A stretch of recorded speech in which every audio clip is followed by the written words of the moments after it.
All right, number 11, we're talking about bone health again. Now, bone density decreases as inflammation goes up and as estrogen goes down, and that increases women's risk of fractures, which is very, very strongly associated with life and all-cause mortality. So it is very important. Now, there's a lot we can do about it.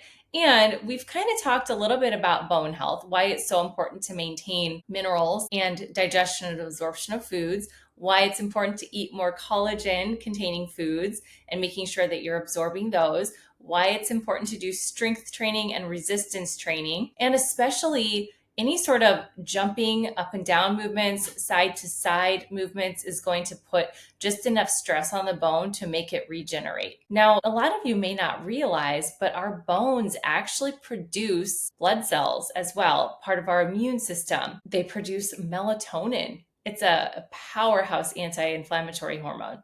They produce serotonin. It's so important. They store heavy metals. And so things like lead that can affect mental health. As women's bones break down, those things are also being released into the bloodstream. So we need to be mindful of making sure to keep our bones strong through protein. There's hundreds of proteins made by our bones and required of our bones. So that's another reason that it's really important to get enough protein to keep that at the center of your meal for bone health and muscle health and brain and neurotransmitter health. But also, we want to make sure that you have good levels of vitamin D. A lot of people over supplement with calcium. And yes, that is part of bone. Over supplementing with calcium can cause calcification in the arteries if it doesn't get to the right place. So we want to kind of combine, calcium from food and a small amount from supplementation alongside vitamin D, vitamin K, magnesium. They all help to get it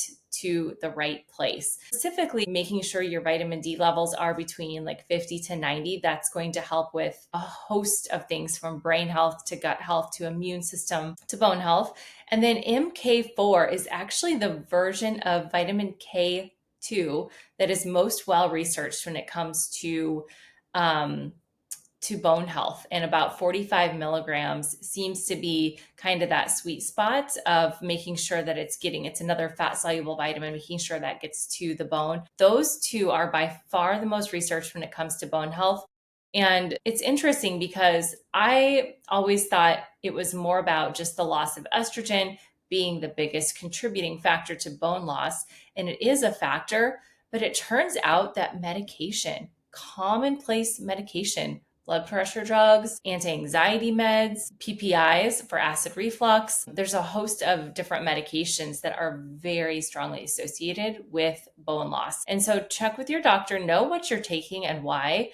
And if there's something that we can do to help you get off of it and optimize the systems of your body to reduce that risk and make sure that you are strong, healthy, and active and vibrant for a lifetime. That is the goal. So this week, be really focused on just kind of doing some research, making sure that you're optimized with levels of vitamin D3, that you're getting plenty of those nutrients through your food, D, K, calcium, magnesium. And if you're on medications, do a deep dive. Either ask your doctor or Google white paper, the insert online, and it will tell you a lot about just risks that we need to be aware of and look into. So that is your challenge for the week. I'll see you tomorrow.